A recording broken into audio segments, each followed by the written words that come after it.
Bạn Nhật Minh đã xem được điện ở cái màn hình của cô chưa? Nhật Minh ơi, Nhật Minh xem đã cái màn hình của cô chưa? Rồi ạ. Ok.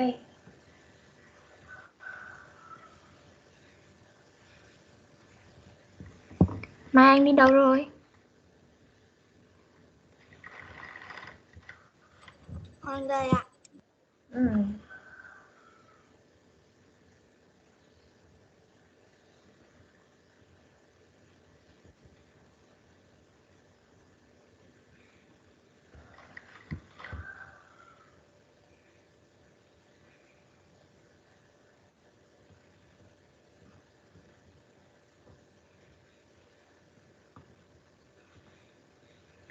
Chúng ta bắt đầu học bài đúng giờ luôn nhé. Sao hôm nay các bạn lại vào muộn như này? Chúng ta lưu ý là vào học trước 5 đến 10 phút. Có thấy là hôm nay bạn Mai Anh vào rất là sớm. Ở chỗ các bạn có lạnh không?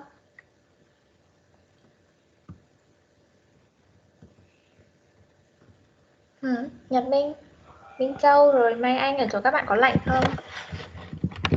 Có ạ. À, Có ạ. ok. Bây giờ chúng ta bắt đầu học bài luôn nhé. Hôm nay chúng ta sẽ học lesson 2. Look, listen and repeat. Okay. So now the first we listen and then we read.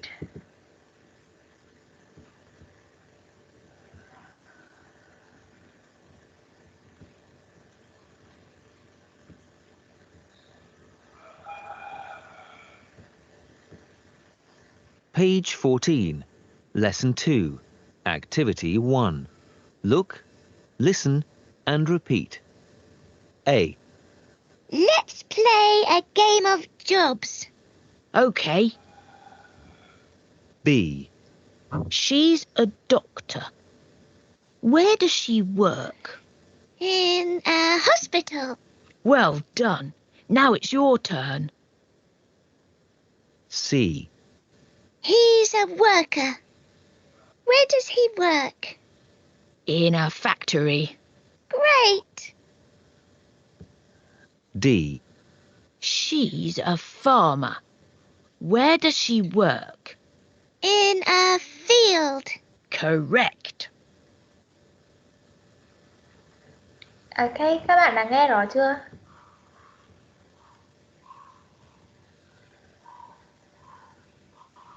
Các bạn đã nghe rõ chưa? Rồi ạ. Ok. Rồi ạ. Các bạn nghe vừa hay là nghe nhỏ hay to gì không? Nghe vừa. Ok, vậy thì chúng ta nghe lại một lần nữa nhá. Listen one more time. Page 14, Lesson 2, Activity 1. Look, listen, and repeat. A. Let's play a game of jobs. Okay. B. She's a doctor. Where does she work? In a hospital. Well done. Now it's your turn. C. He's a worker. Where does he work? In a factory.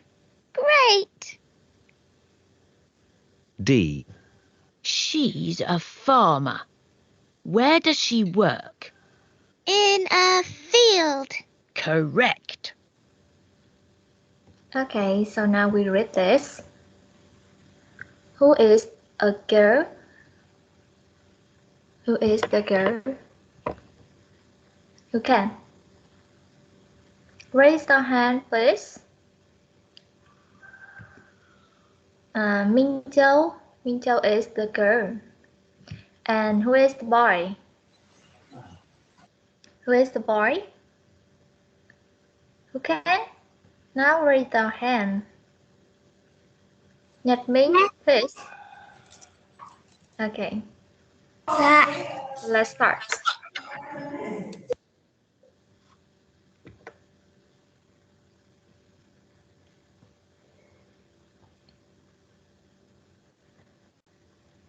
The girl first.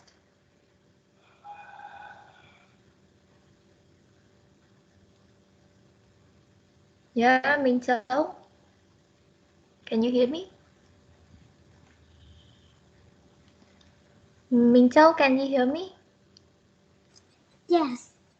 Yes, Let's okay. So, play a game of jobs.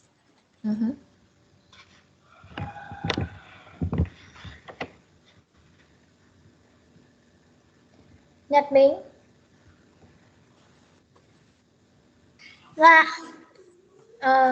Em thấy vào vai cậu bé đấy mà. cô hỏi gì? Con Em vào vai cậu bé. Em vào vai cậu bé đấy. Yes. Yes, nãy giờ mà vẫn không đọc hả? Làm việc riêng gì đấy? Dạ. Tập trung học bài nào.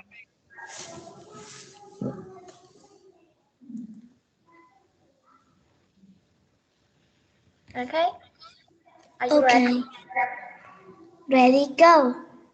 Okay, go. Minh Châu, again. In a hospital. Well done. Now is your turn. He's a worker. Where does he work? In a factory.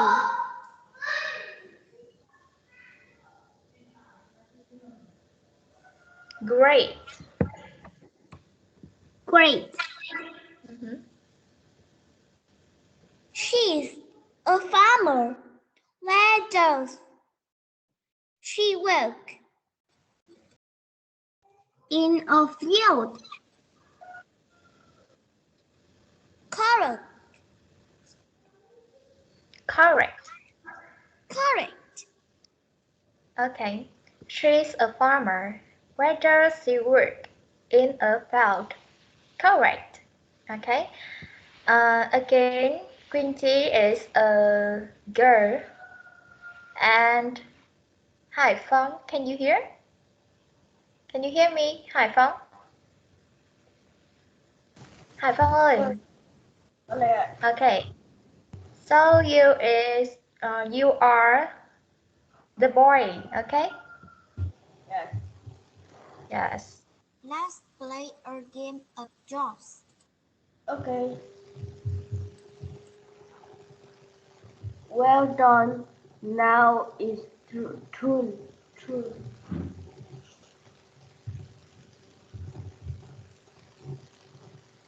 She's a doctor. Câu này của ai đọc đấy? Câu này của bạn là boy mà, đúng không? Hải Phong đọc lên. She is a doctor. Where gì nhỉ? Where does he work? Okay. In a hospital. Well, he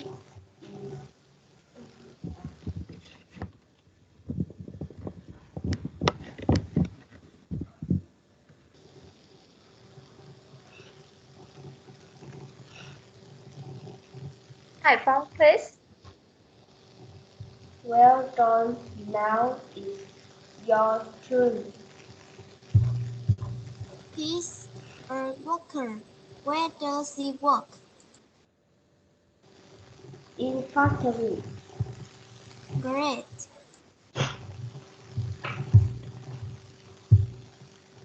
She is a farmer. Where does she work? In a field.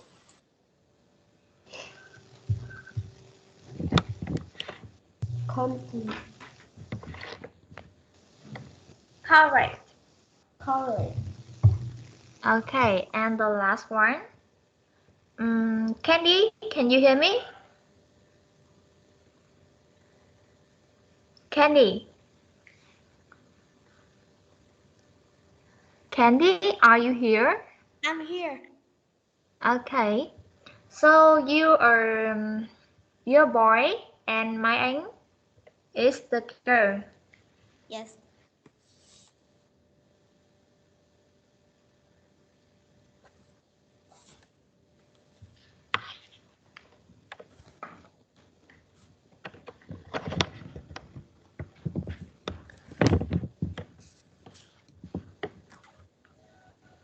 Mai Anh, please. Let's play a game of darts. Okay. She is a doctor. Where does she work? In a hospital. Well done. Now it's your turn. He's a worker. Where does he work? In a factory. Great. She is a fireman. Where does she work? In a field. Karsten. Correct. Correct. Okay, thank you so much.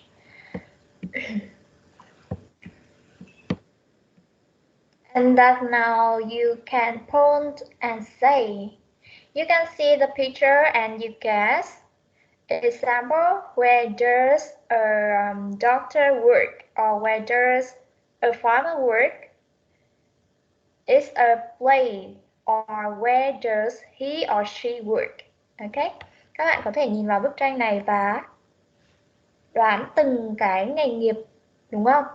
Khi mà một cái nghề nghiệp nào đó thì nó sẽ tương ứng với một cái nơi làm việc. Ví dụ như doctor thì nơi làm việc của doctor ở đâu các bạn? Nơi làm việc của doctor thì ở đâu nhỉ? In a hospital. Yeah, good job. In a hospital. And a farmer? Where does a farmer work? Where does a farmer work? Yeah. You can say that again. In a field. Okay. And so you can practice with partner. So I divide into 3 groups. So Nhật Minh and Mai Anh one group. Minh Châu and Hải Phóng one group. Candy and Quincy one group. We have 3 minutes to practice. Okay, so you point so you point and say A, B, C, or D. If Minh Châu first asks Hải Phóng, and so Hải Phóng will ask her picture A, B, C, or D. Example, the first group is Mai Anh. The first group is Mai Anh. Can you hear me, Mai Anh?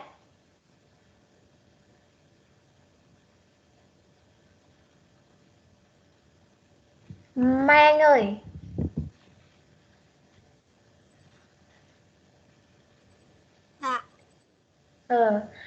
Cặp của em với Nhật Minh sẽ làm trước nha.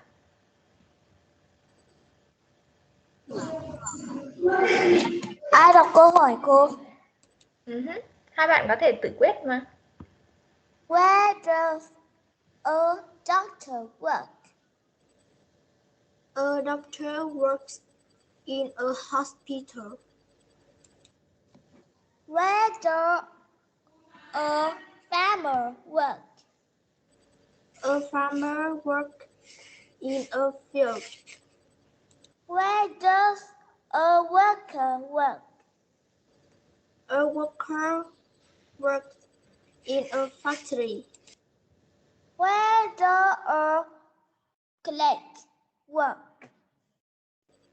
A clerk works in an office.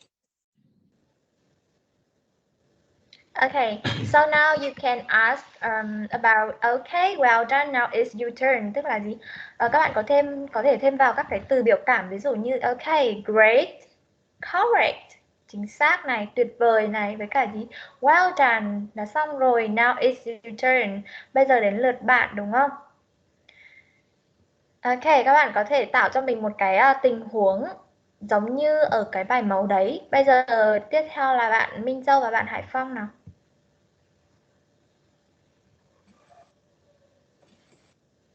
Where does a doctor in a hospital?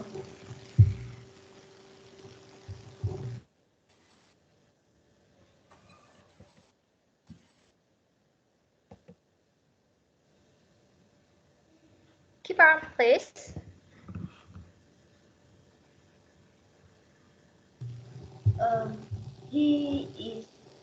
He's a worker. Where does he work? He in a factory. Great. He's working. He works in. Ta phải thêm cái động từ nữa đúng không? He works in a factory. Factory.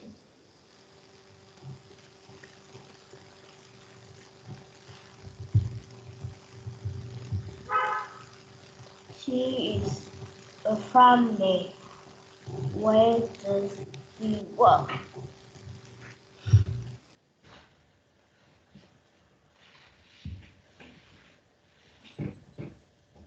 He works in a field. Okay, thank you. So Minh Châu will ask Hải Phong, please.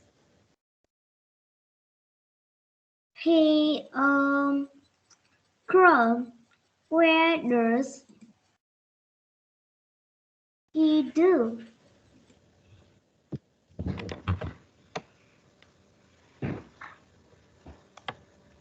Where does he do? Are you sure? Where does he work?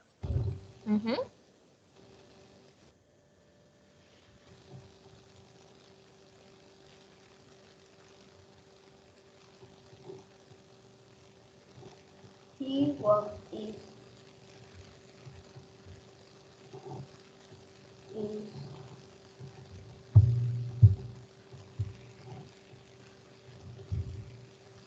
Now quickly, please. an office.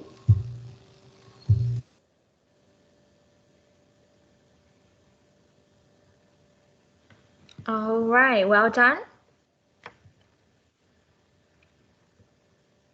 Well done. Group 2, well done. Well done. Okay, thank you. And the last group.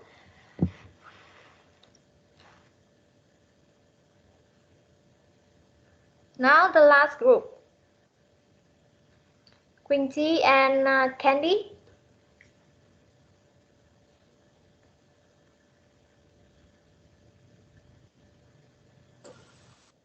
We do a click work.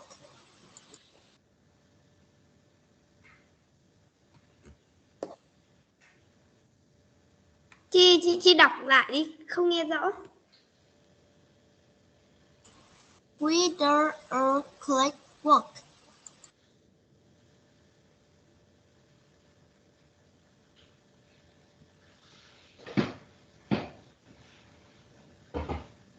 Chỉnh như thế thì chỉnh này.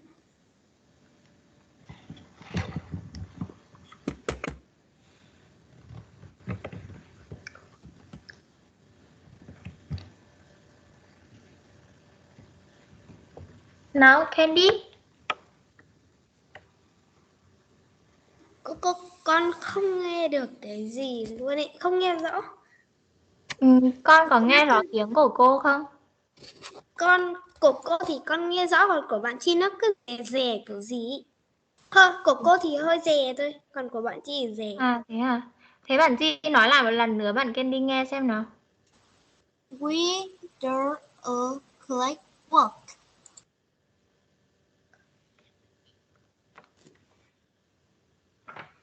Where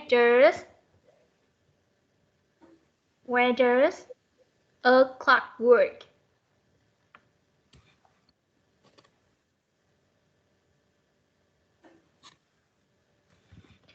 Can you hear that clearly, Candy?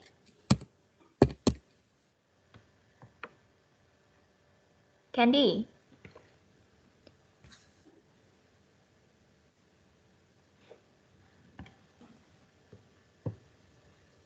Candy, can you hear that clearly? Em có nghe rõ không, Candy? Em kết nối lại âm thanh xem sao. Trong lúc chờ bạn Candy, các bạn hãy nghe xem cô cái từ này này. Cái từ này có cách phát âm anh và anh Mỹ nhé. Clock. Clock. Clock. Cái từ đấy. Clock. Và Clerk. Clerk. clerk. Và clock. Clerk. Và clock. Ok? Các bạn nghe rõ mà đúng không? Yes. Ok. Bây giờ bạn Candy có thể trả lời câu hỏi của bạn Quỳnh Chi nào.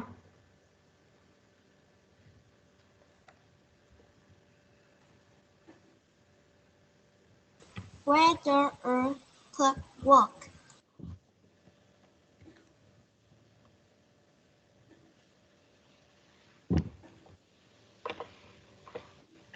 Đâu rồi Candy?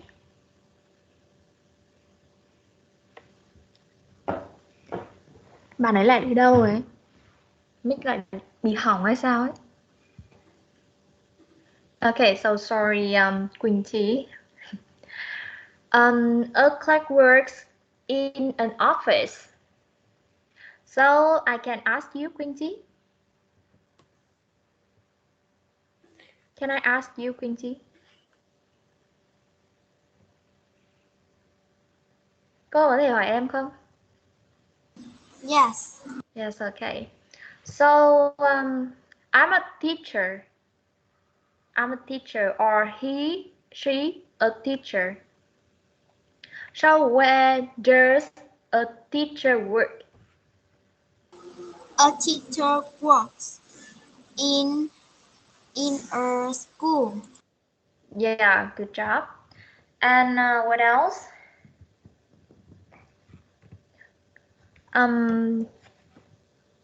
What does the father work? A father works in a field. So he is a farmer.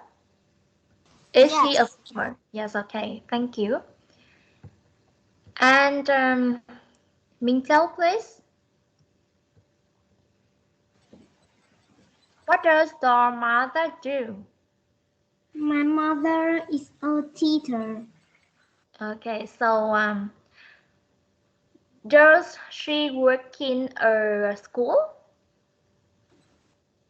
What? So does she work in a school? Yes. Yes, she does. Đúng không? Can you tell me how old is she? She's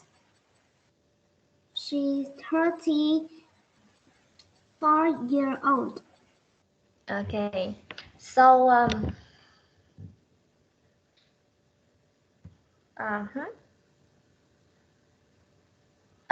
what about brother? Do you have brother? I have a younger brother. Okay, so is he a student? No. No? Yes. Yes. Is he a student? How old is he? My brother is 6 years old. 6 years old, so grade 1? No. No. 6 tuổi chưa vào lớp 1 hả em? Em quên mất. Em cứ tưởng cô bảo em trai con là mới 1 tuổi à. Grade 1 là lớp 1 đúng không? Yes. Okay.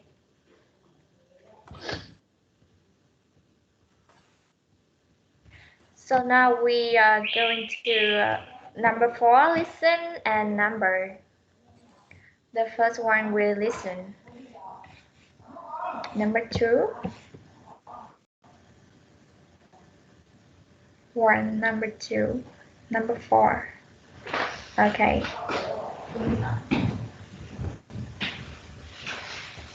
Listen carefully. Page 15, Activity 4. Listen and number.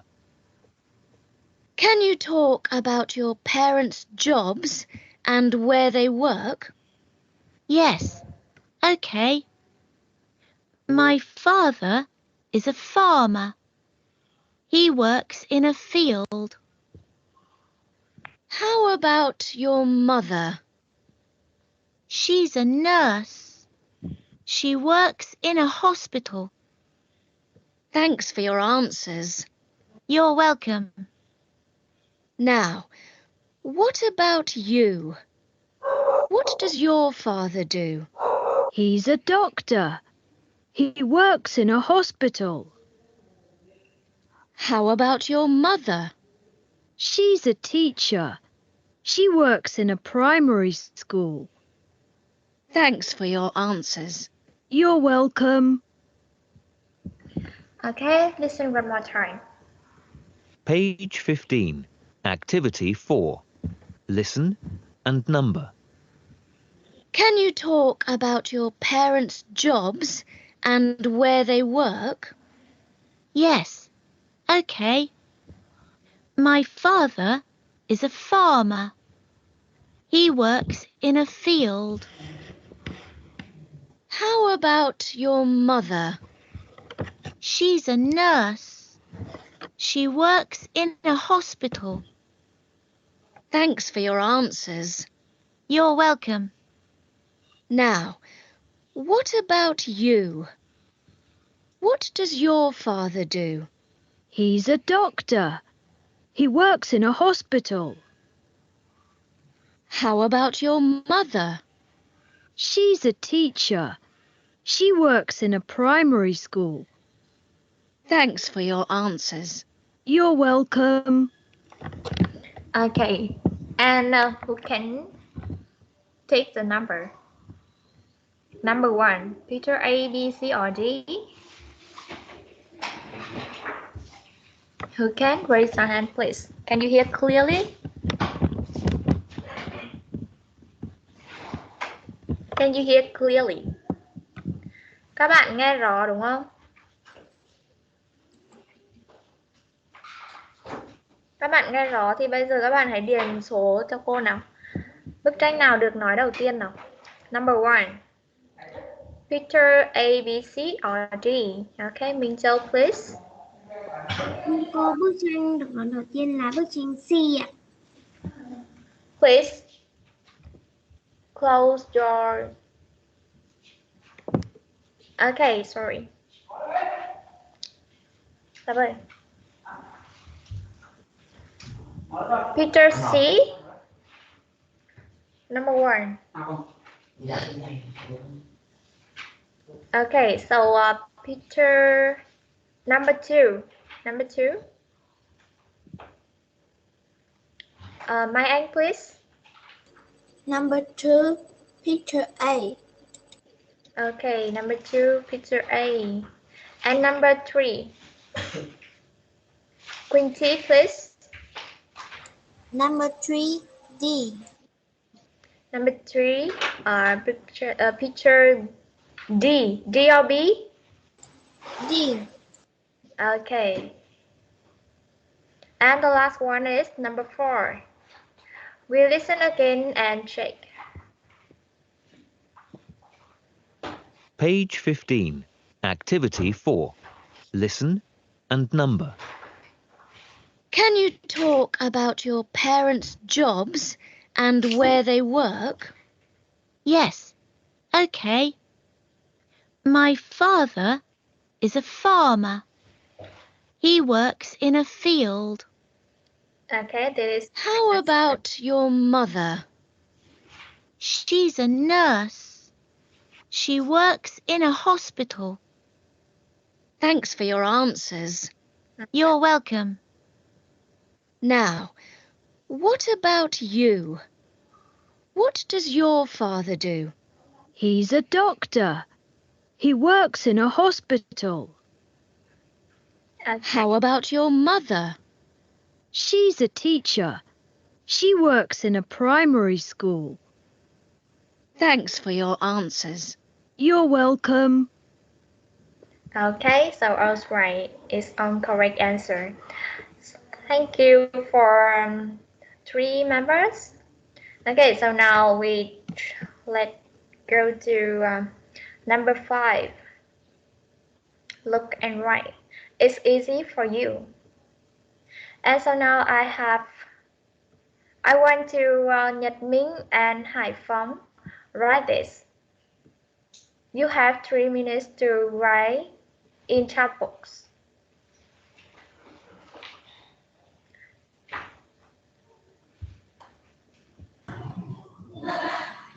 Bài 5 hả cô? Con có 1 hả cô? Yeah. Okay, so you can read and write. You can speak to me and I will write for you.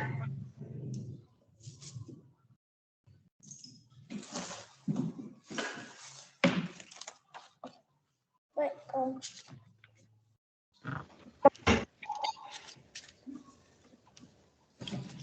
This is Anne's mother. She is doctor. She works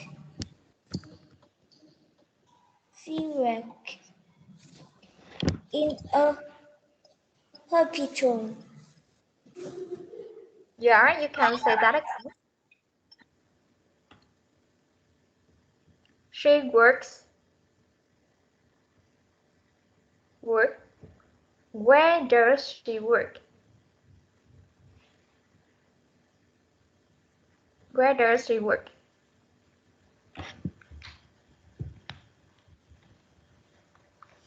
Nhật Minh.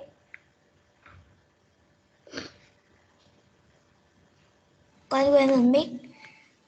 She works in a hospital.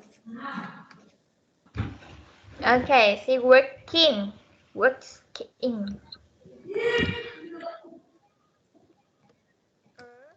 Hospital.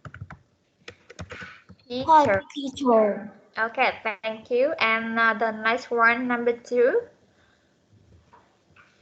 Hải Phòng, please. This is Anne's father. He is a farmer. He works in field. Okay, he works in a field. Okay, thank you.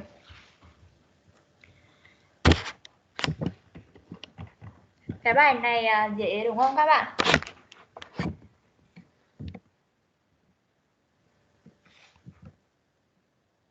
And let's play. Okay, so I think I don't like them. And I will.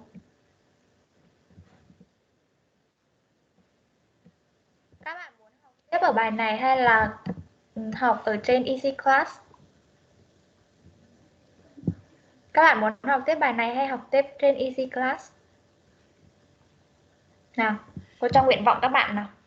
Thích học ở đây hay là học trên Easy Class? Học ở đây đi cô ơi. Học ở đây hả em? Vâng ạ. Ok, vậy thì cô sẽ tiếp tục dạy và khoảng chừng cô xem nào, khoảng chừng đến đâu cô còn ra bài tập về nhà cho các bạn nữa. Ok, vậy thì cô sẽ dạy xong lesson 3 thì cô sẽ chuyển sang easy class nhá. Chúng ta sẽ luyện phát âm ở trên đấy. Lesson 3, listen and repeat. And now you can repeat that. Do you want to listen? Listen.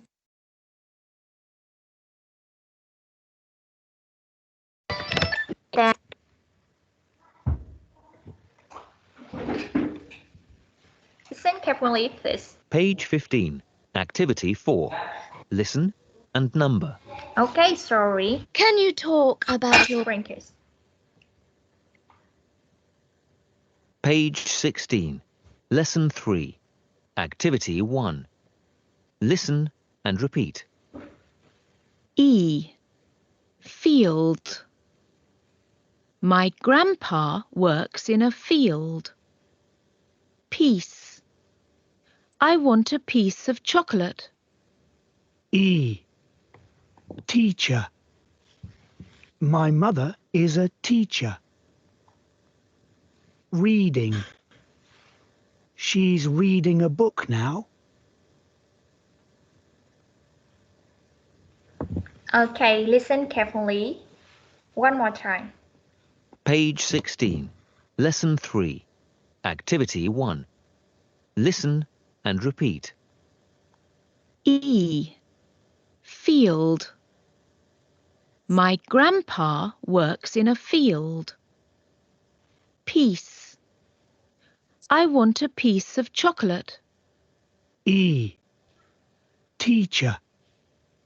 My mother is a teacher. Reading. She's reading a book now. Okay.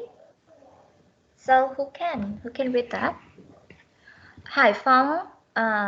Okay. So Andrew.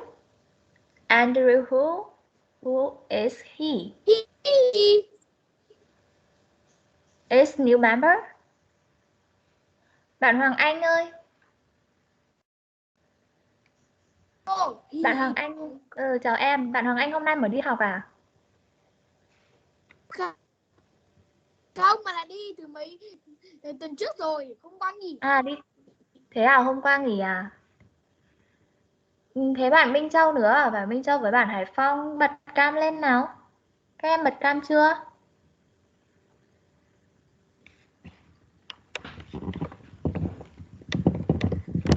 Ok, bạn Candy vì là hư cam cho nên bạn ấy không bật được. Nhưng mà các bạn nếu như bị không hư cam thì các bạn cứ bật cam bình thường nhá. Ok, so Minh Châu please.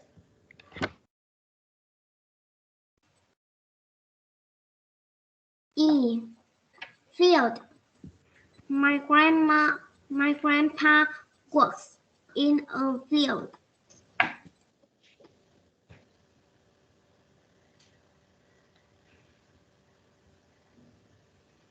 The next word and the next sentence.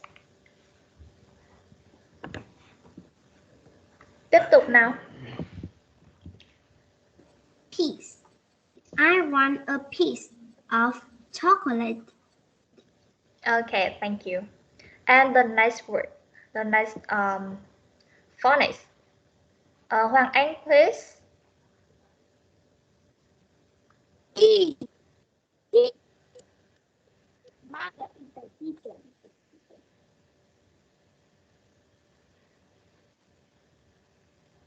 Reading. He's reading a book now.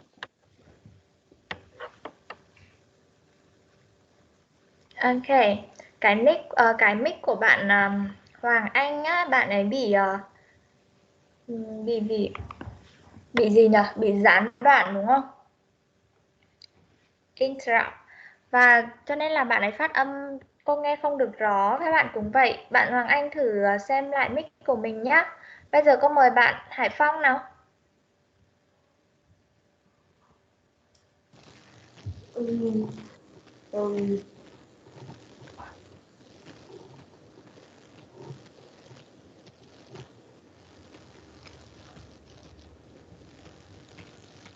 Hải Phong, please. A. Wait. E. Wait. E. E. Field. My grandpa worked in a field. E. Pig. I want a piece of chocolate. E. Okay. Teacher. Start. Quinty, please.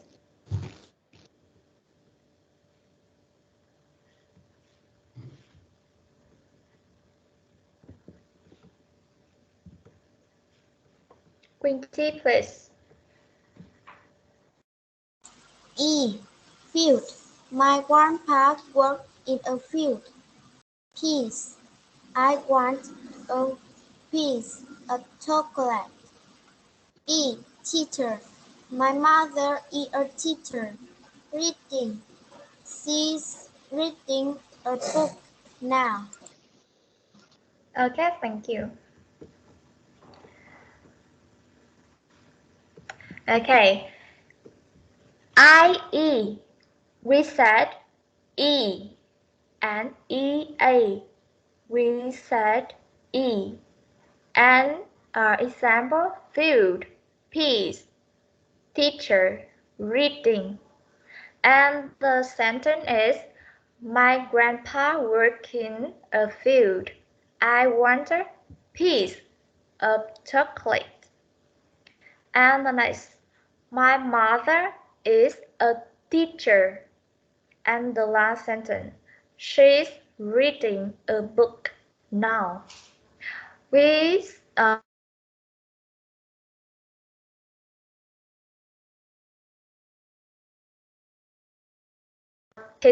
now, class, repeat that E. Cả lớp hãy nhắc với cô nào. Cả lớp rồi bật mic lên nào. E. E. Okay. E. Field.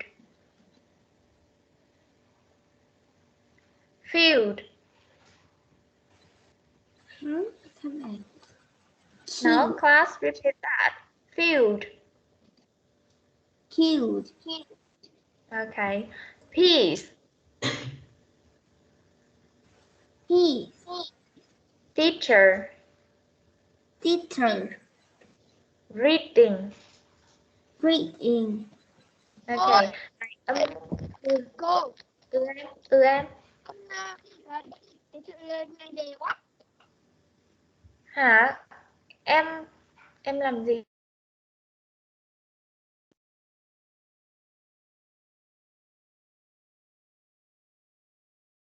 Nhỉ? Nói lại nữa. Trong phiên âm tiếng Anh, âm này là âm Y và chúng ta sẽ kéo dài hơn, cũng có một âm nữa đó là âm Y này. Nhưng mà âm Y này sẽ kéo dài hơn âm Y và E. Field, piece, teacher, reading. Ok, các bạn về nhà nhớ luyện tập lại những cái âm này nhé. And so now let's do number 2, listen and circle. And then say sentence with the circle word. The first one we listen, so then you circle. And the last one, you write, you give me an example, okay, with word, you circle. Trước hết thì các bạn sẽ nghe trước này, xong rồi các bạn khoanh tròn vào cái từ mà các bạn đã nghe được. Sau đó bạn nào giơ tay á, tức là bạn đó sẽ cho cô một câu mà nó bao gồm trong cái câu đấy chứa cái từ em vừa nghe được và khoanh tròn ở đó. Ok, các bạn hiểu chưa nào? Các bạn hiểu chưa? Yes. Yes, okay. Number 2.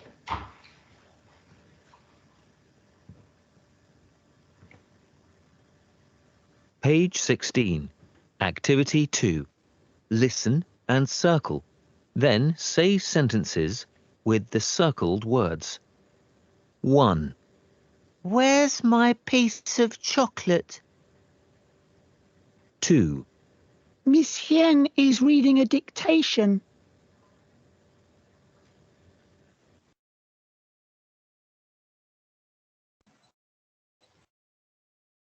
Em không thể nghe rõ được cái câu 2 cô.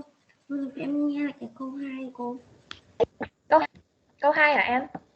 Okay, listen one more time. Page 16. Activity 2. Listen and circle. Then say sentences with the circled words. 1. Where's my piece of chocolate? 2. Miss Hien is reading a dictation.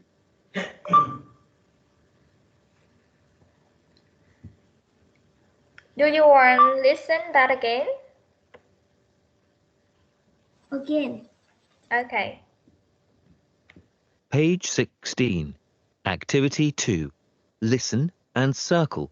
Then say sentences with the circled words. 1. Where's my piece of chocolate? 2. Miss Hien is reading a dictation.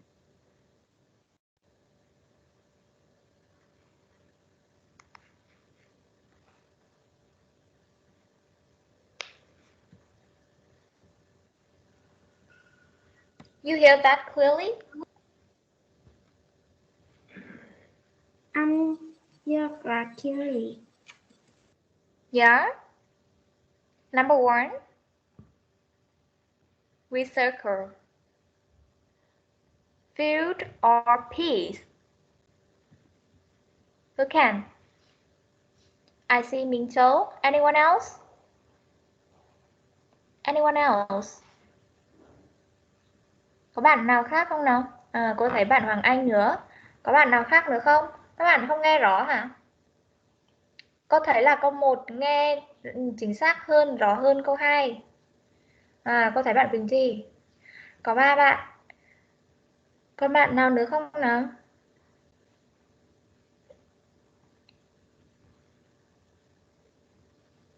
Cô mời bạn Hoàng Anh nào. Cô mời bạn Hoàng Anh câu 1 nào. E. Field. Piece. Piece? E. Piece. I want a piece Okay. of chocolate. Okay, thank you. Can you Cô, read? chứ nó Yeah. không phải là mà là đọc mà là câu where my piece of chocolate thì mới đúng. Piece? Piece of chocolate. What does it mean? What does it mean? Cô, nghĩa là một miếng sô cô la. Chính xác. Thế thì cái ý của em nói là như thế nào? Thế thì cái ý của em nói lúc trước là như thế nào nhỉ? Hoàng Anh? Con là nhầm. Thì ra là Con piece. nói nhầm. Piece Okay. là người ta nói my teacher of chocolate thì mới đúng. Peace. Peace, not peach. Peace. So, number two. Yeah, Hoàng Anh. So who can? Minh Châu. Con. Anyone else? Anyone else? Nhường cho bạn Minh Châu nhé Hoàng Anh. Okay, Minh Châu please. Em thưa cô, câu thứ 2 là câu B ạ. B, reading. So you can say the sentence they asked. Now repeat that. Cái câu em nghe được là gì nhỉ? Em thưa cô, em biết cái đó, cái câu đấy là câu gì ạ? Em chỉ biết đáp án thôi chứ em quên hết rồi. Cái bài nghe là em phải nốt lại nhá, chứ như thế là em quên mất. Để một thời gian lâu là em quên mất, bởi vì họ nói cũng rất là nhanh, khá nhanh đấy. Thế bạn Hoàng Anh có thể nhắc lại cho cô cái câu mà họ nói được không? Con đây cô là câu 1. Where's my pieces of chocolate? Câu 2. Miss Yin is reading a text. Yeah, you can say that again. Or you can send it the take book to all class can see it. Ủa con vẫn bật cắm mà cô đùa đấy à? Cô bảo là nếu như mà con nói nhanh quá ấy, các bạn không theo kịp và cái mic của em nó hơi bị gián đoạn ấy, con có thể viết cái câu đấy ra ở trong chat book được không? Đúng không các bạn? Các bạn có nghe bạn Hoàng Anh nói gì không? Hiểu nữa. Em vẫn nghe thấy bạn Hoàng Anh vậy nói rõ. À thế à? Sao ở bên cô bạn Hoàng Anh bạn nói giật giật đấy nhỉ? Chắc là Bạn thế đấy. tiếng bạn thế à? Thế những cái buổi học trước vẫn thế đúng không? Em không biết cô nói chẳng biết là bạn này có giọng thật không hay là giọng bạn ấy thế nữa. Hình như là giọng bạn ấy thế. Okay, let's check. Listen again and Page check. 16. Activity 2. Listen and circle. Then say sentences with the circled words. 1. Where's my piece of chocolate? 2. Miss Hien is reading a dictation. Is reading gì nhỉ? Gì các bạn? Gì nhỉ? Dictation. Dict gì? Dictation. Dictation. Thì em biết nghĩa của nó là gì không nào?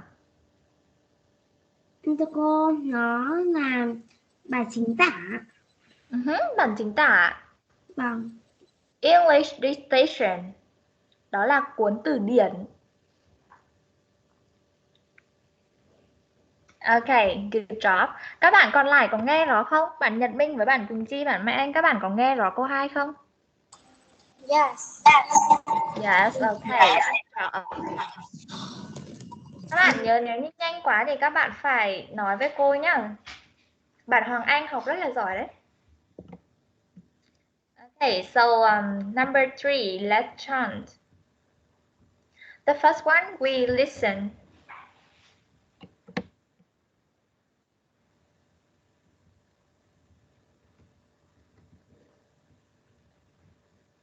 Page 16. Activity 2. Listen and circle. Then say sentences with the circled words. Page 16. Activity 3. Let's chant. Jobs and places of work. 1, 2, 3, 4. What does your father do? He's a farmer. Where does he work? In a field. What does your mother do? She's a teacher. Where does she work? In a school. What does your sister do? She's a worker. Where does she work? In a factory. What does your brother do? He's a clerk. Where does he work? In an office. Okay, it's easy. So I want to repeat that. Hoàng Anh, please.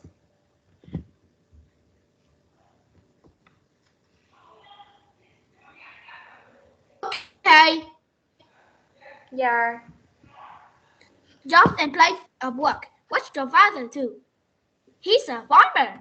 Where does he work? In the field. What does your mother do? She's a teacher. Where does she work? In a school. What does your sister do? She's a worker. Where does she work? In the factory. What's your father do? He's a girl.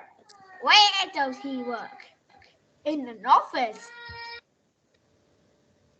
Okay. I think it's good. And you use boy.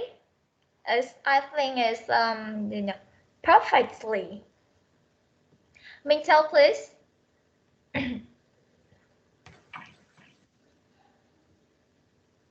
What does your father do? He's a farmer. Where does he work? In a field. What does your mother do? She's a teacher. Where does she work? In a school. What does your sister do? She's a worker. What does she work? In a factory. What does your brother do? He's a girl. Where does he work? In an office.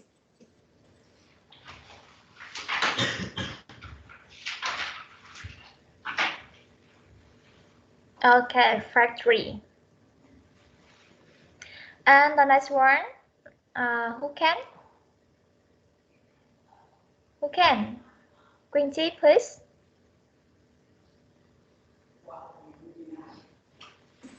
What does your father do? He's a farmer. Where does he work? In a field. What does your mother do? She's a teacher. Where does she work? In a school. What does your sister do? She's a worker. Where does she work? In a factory.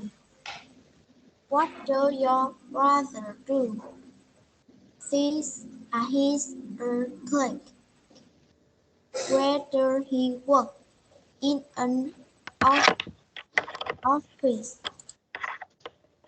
Okay, it's factory, not factory. Factory. Only two. Okay. And so now is Nhật Minh, please. Mình được cô đọc đọc. What does your father do? He's a farmer. Where does he work? In a field. What does your mother do? She's a teacher. Where does she work? In a school. What does your sister do? She's a worker. Where does she work? In a factory. What does your brother do? He's a clerk. Where does he work? In an office.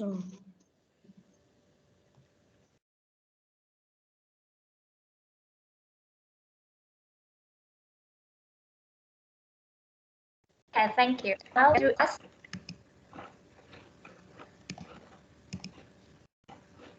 The first one is phonics. And phonics E. Okay? So who can write this? Who can write this? Các bạn đã truy cập được cái Easy Class chưa? Các bạn đã luyện tập trên đó chưa? Yes. Yes. Ok, thế bây giờ bạn nào có thể làm cô bài này nào? Raise your hand please. Hoàng Anh, Quỳnh Chi, Nhật Minh. Okay, so Nhật Minh please.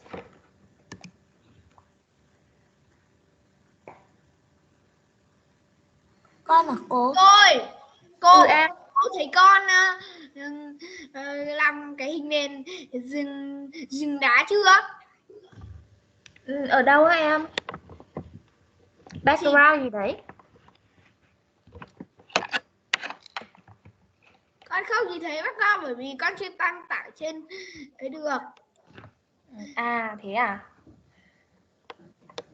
Nhưng mà bây giờ ở trong Easy Class, ở cái Easy Class em làm được chưa? Con làm được rồi, em làm làm nhiều rồi. À làm nhiều rồi. Thế bây giờ để bạn Nhật Minh làm đã nhá. Ok, Được Nhật Minh cô à. please. Reading. Reading. Okay, reading, and you can you spell it? Can you spell it? Can you spell it? Em có thể đánh vần được không nào? E. E. E A. Yeah.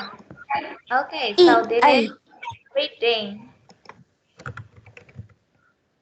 Reading. It's correct answer, I think so. And the next one.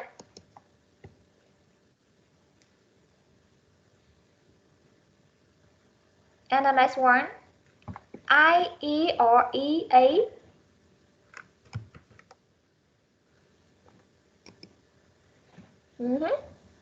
Bạn Nhật Minh làm luôn nào.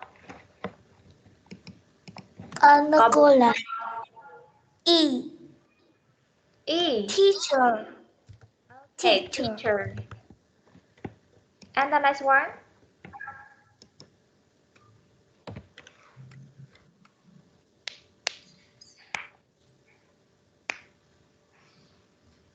Nhật Minh, please.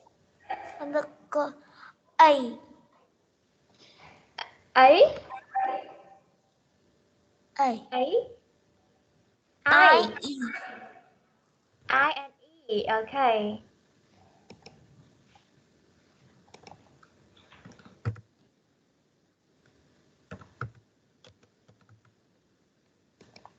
And the last one. The last one. Nhật Minh đâu rồi? Nhật Minh làm nhanh nào. Cô là I. E. I and E. Do read full sentence.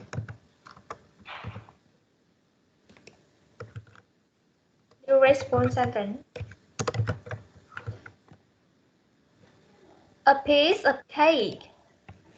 Em hãy đọc cả câu nào. A. Piece of cake.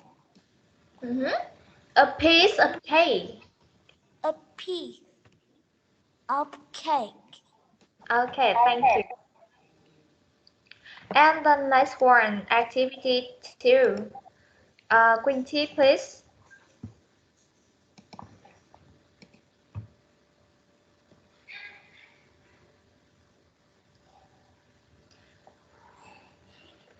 Quỳnh Chi nào. Em sẽ điền cái gì đây nào?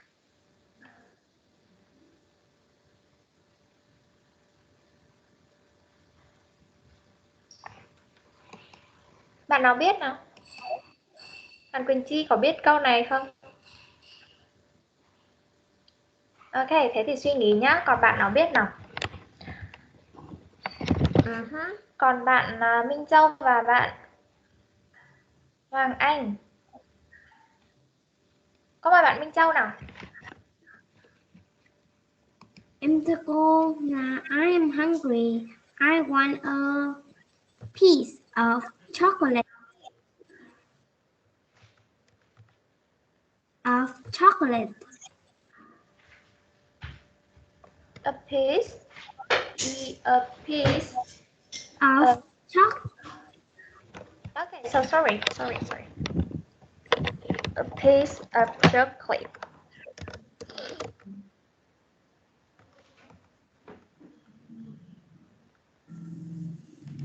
And the next one.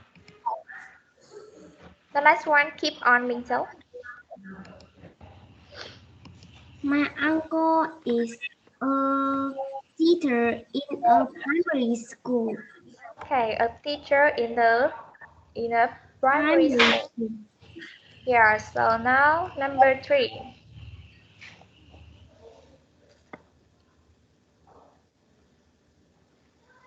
Number 3, keep on.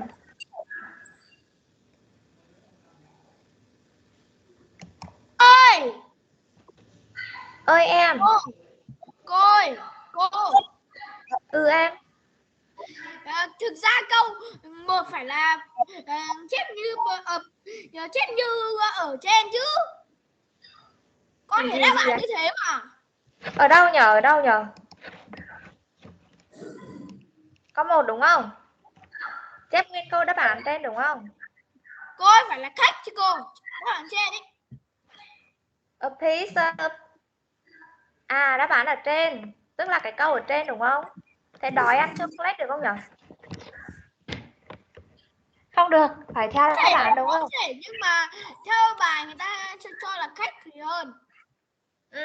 Thế bạn Minh Châu thấy nên cho cake hay là cho chocolate? Cô nói lại đi. Thế bạn Minh Châu thấy ở đây bạn Hoàng Anh chứa là cake thay cho chocolate có đúng không nào? Em thấy ở đây nếu mà em thấy cake là bánh thì là chung, còn chocolate nghĩa là sô cô la thì em nghĩ là cho cake thì hợp lý hơn. Thế bây giờ chúng ta sẽ sửa đáp án thành cake nhá. Ok, thank you Hoàng Anh. And the next one.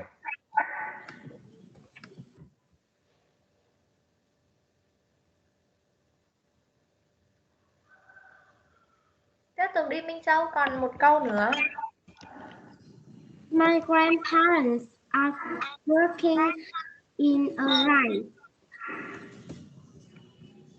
A rice.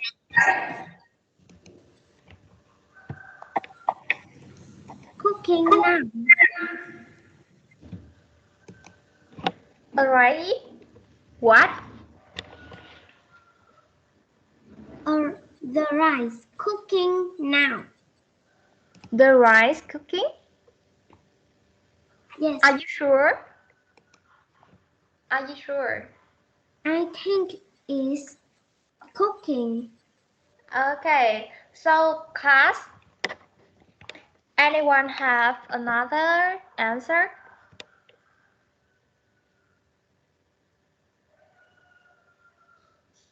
Minh Châu think it's a cooking.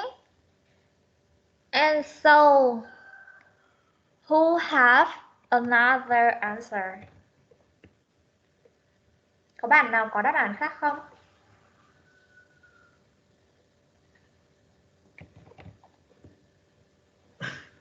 Nào, có bạn nào có đáp án khác không nào? Có 4 này bạn có 3 bạn Minh Châu bạn bảo là my grandparents are working in a rice cooking. No, rice cooking. All right. I don't think so. Rice cooking.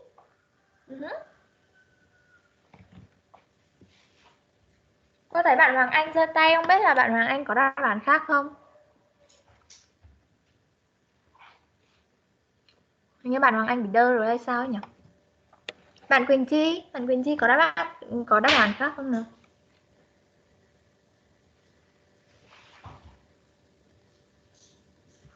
Bạn Quỳnh Chi? No. No. Bạn Candy?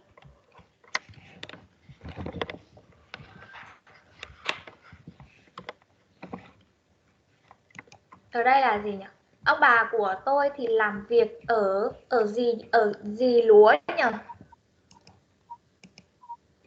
Ở gì nhỉ? Field. Cánh đồng đúng không? Field. Ta có học cái từ này đúng không? Có phải không? Có phải không anh?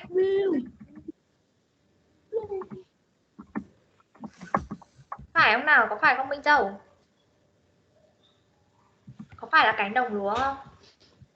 Yes. Hay là nấu gạo như bạn Minh Châu? Cooking gì nhỉ? Rice cooking. Field có nghĩa là cánh đồng, còn Rice có nghĩa là cơm. Chắc nó cũng có nghĩa là gạo. Okay. And the next sentence, number 4. I'm a. I am. I am gì nhỉ? Tiếp tục bạn Minh Châu nào. Bạn đang còn làm cái bài này dở mà. Em thưa cô là I am reading a book now. I'm reading a book now. Okay, so let's check. Yeah, is we have score.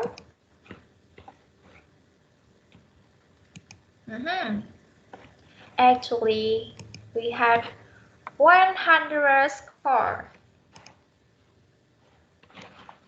And the next one, vocabulary. Vocabulary, and write their job and where they work. Picture 1, you can see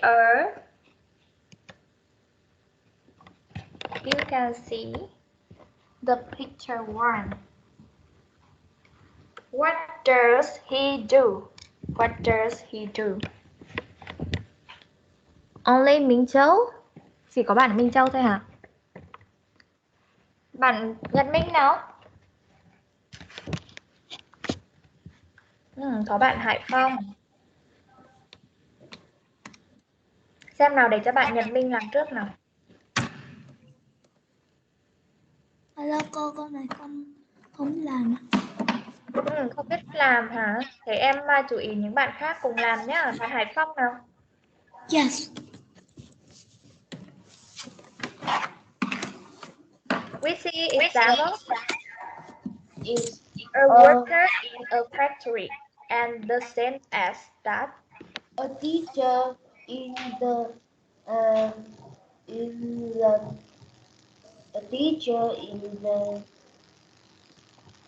school.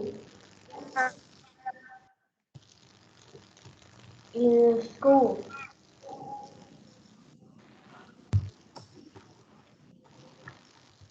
Teacher in the school. That is internet not good. So we have picture 3. Picture 3. Keep on, Hải Phong.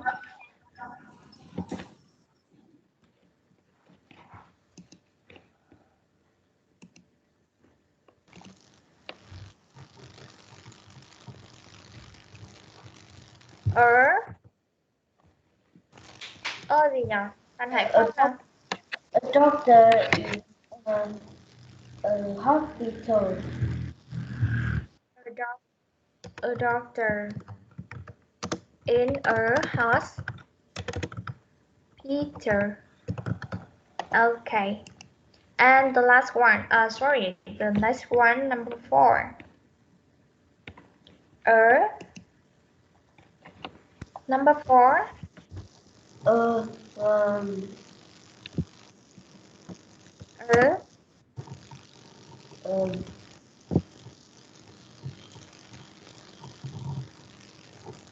worker in a factory. A worker. Is 3. Okay. And the next one, number 5. A taxi.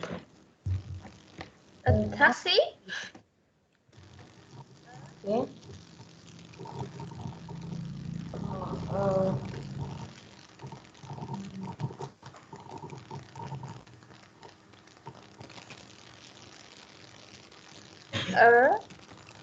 Gì nhỉ? Driver. A driver. In a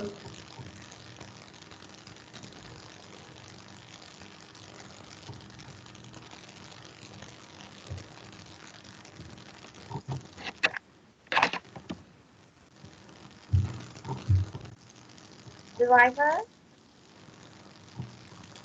driver. In a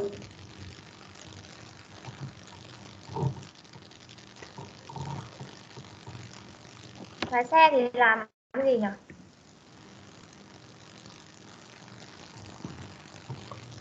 Có thể là lái xe, có thể là lái xe riêng, có thể là lái xe cho công ty đúng không? Lái xe thì làm việc ở trong ô tô. Lái taxi. Cái câu tiếp theo là cái gì? In a car. In a taxi. In a taxi. In a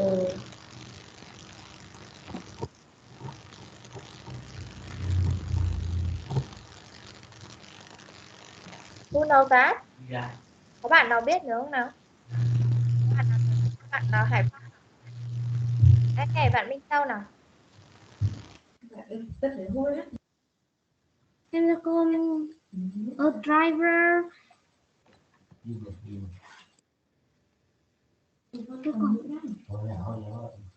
Cô có thể cho em được 1 phút được không? Ok. Bạn Hoàng Anh nào?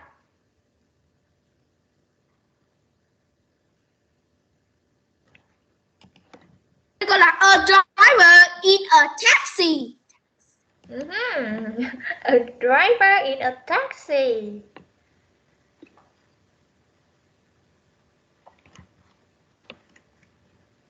Okay, a driver in a taxi. And the next one.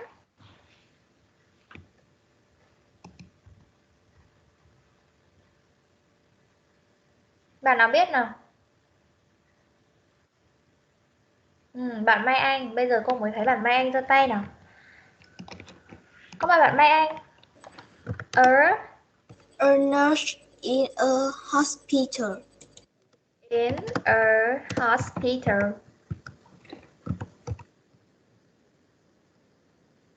Okay. And we see later number two. All right. Number 2. Mai Anh keyword. A farmer in a field. In a field. Okay, thank you. Yeah. All right. Why we have 1883? Oh my god. Sorry. In the field, not in a field. Why? Tại sao nhỉ? Tại sao đố bạn nào biết tại sao ở đây chúng ta lại dùng the chứ không dùng a? Tại sao? Cô nghĩ là bây giờ chúng ta chỉ có thể là học các cụm từ thôi chứ các bạn chưa giải thích được cái này đâu. Các bạn hãy nhớ là gì? We have in the field, một cái nơi cụ thể là in the field chứ không phải là in a field nhá. Okay, it's correct answer. And the next one. Để cô xem nào. Okay, activity 1, read and match. I think we have 2 minutes to practice them. Alright. Right now we have Mincho raise her hand. And Hải Phong. So anyone else? Anyone else? Bạn Candy có ở đó không?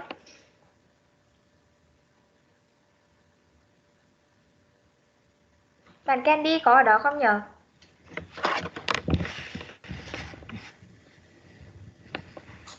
Bạn Candy ơi. Cô, con đây cô. Em làm cho câu bài này. Cô có trình bày gì đâu, con không nhìn thấy màn hình luôn ấy. Con lại không thể nhìn thấy màn hình à? Điều gì? Tại sao nhở? Cái màn hình của con là do internet hay là bị như nào? Con không biết, mạng con nó có 3 vạch thôi. À thế à, chắc là nó không thấy màn hình do mạng yếu ấy. Thế bạn nào nào? Bạn nào làm cho câu bài này nào? Bạn Hải Phong, có thấy bạn Hải Phong giơ tay nào? Thế thì bạn Candy cố gắng khắc phục internet nha em. Dạ. Okay. Now, number 1. What does your mother do? What does your mother do? She is a nurse. She's a nurse. Okay. Number 2. What does she work? She works in a hospital. She works in a hospital. Okay. Does she like her job? Does she like her job? Yes, she does. Okay. Yes, she does. And the next one. What does your father do? Father, he is a clear. He is. Sorry. Clear. He is a. No, you can repeat that again. A Clear. a clerk or a clerk. A clerk. Okay. And where does he work? Where does he work? He works in an office. Okay, he works in an office. And the last one, does he like his job? Yes, he does. And number 2, complete the paragraph. Number 1 is Linda. Okay, blank your father do, Quinn. He's a teacher. So you write in blank what it is. Các bạn sẽ điền từ gì ở trong cái chỗ trống đó nào? You can raise your hand, please. Bạn Quân bà ấy trả lời là gì? Bạn Quân bà ấy trả lời là anh ấy là một giáo viên. He is a teacher. Vậy thì câu hỏi sẽ có từ gì mà bạn ấy lại trả lời là một giáo viên nhỉ? Bạn Minh Châu nào? Em cho cô là what your father do? What your father do? Okay. Number two. The answer is he teaches in my school, Nguyễn Du Primary School. Đây là một nơi làm việc đúng không? Vậy thì cái từ đề hỏi của chúng ta là gì nhỉ? Who knows that? Mai Anh, please. Cô là where. Where? Đọc cả câu nào. Where does he work? Okay, thank you. And number three. He answered that yes, he does. So the question we have, nào, câu hỏi sẽ là gì nào? Bạn Hoàng Anh nào?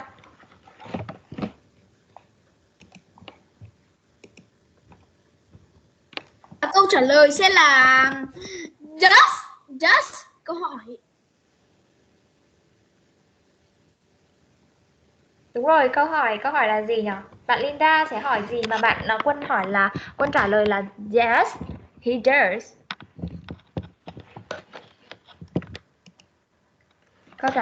Câu hỏi là gì nhỉ? Bạn Hoàng Anh. Em nói từ từ thôi. Con đây cô là does he like his job? Yes, he Does. Có Yeah. những con does. Does. Okay. Good job is correct answer. And number 4. Number 4. Number 4. Number 4. Number 4 là gì nhỉ? Ok, bạn Minh Châu nào. Number 4 là What your mother do? What your mother do? Okay, and the next one. Number 5. Minh Châu, keep on, please.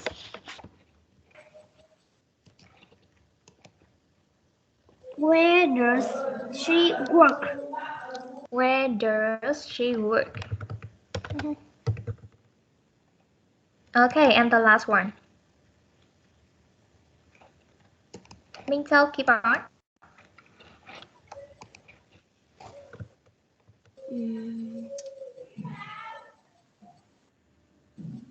Gì nhỉ? What like her job? What like her job? Are you sure?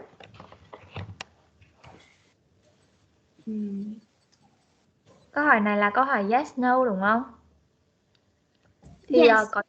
có thể là mượn trợ động từ does or do, có thể làm động từ to be sẽ đảo lên trước. Vậy thì trong trường hợp này thì sẽ là động từ trợ động từ hay là động từ to be nào?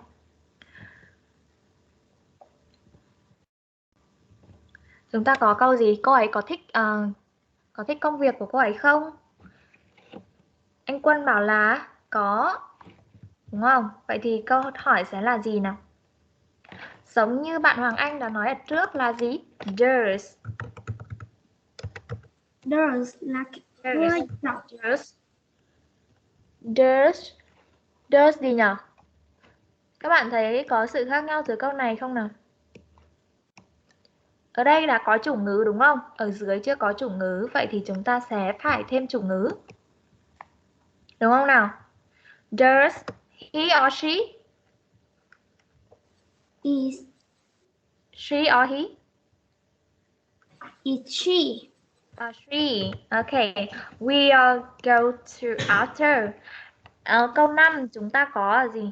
Where. Và ở đây chúng ta chỉ mới có chủ ngữ và động từ. Vậy thì phải thêm cái gì nữa mới thành câu hỏi?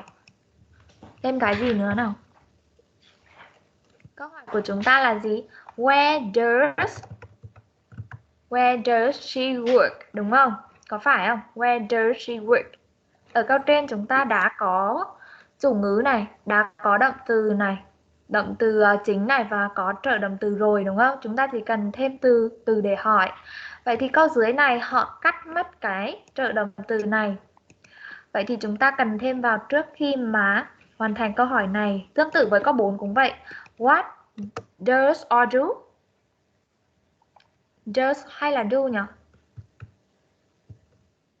Does, đúng không? What does your mother do? Okay. Oh my god. What does is correct answer. And so that. Ở câu nào sai nhỉ? What? Ở câu 1. Ở câu 1 đúng rồi. Chúng ta quên chú ý rằng là phải có thêm trợ động từ thế này. Cô lại chỉ chú ý vào ở dưới cái này họ mất cái động từ trợ động từ mà quên mất câu 1 cũng phải cần thêm trợ động từ nữa. Chúng ta phải nhớ rằng là ở cái câu hỏi dạng này chúng ta cần có từ để hỏi này, trợ động từ này phụ thuộc vào chủ ngữ đúng không? Nếu như là you, they thì chúng ta sẽ có trợ động từ là do đúng không? What do you do? What do they do? Còn ở cái gì? The father tức là he, the mother tức là she hoặc là it thì chúng ta sẽ mượn trợ động từ là does đúng không? Ok.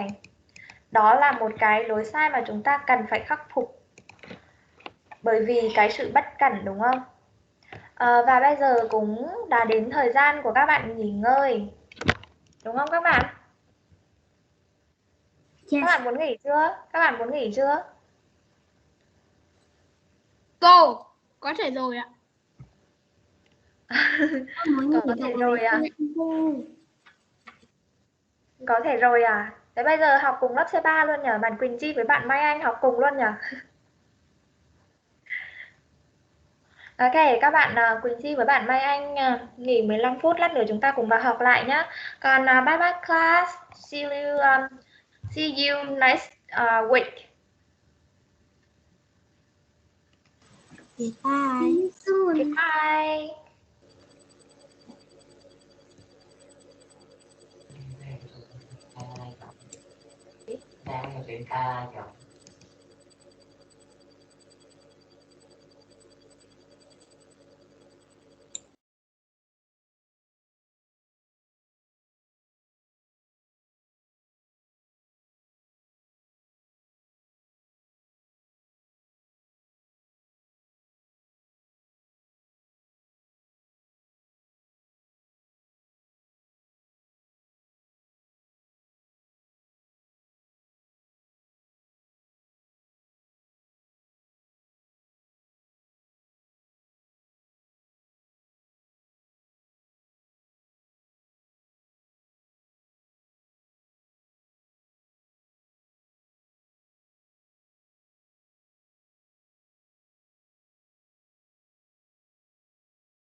Canada.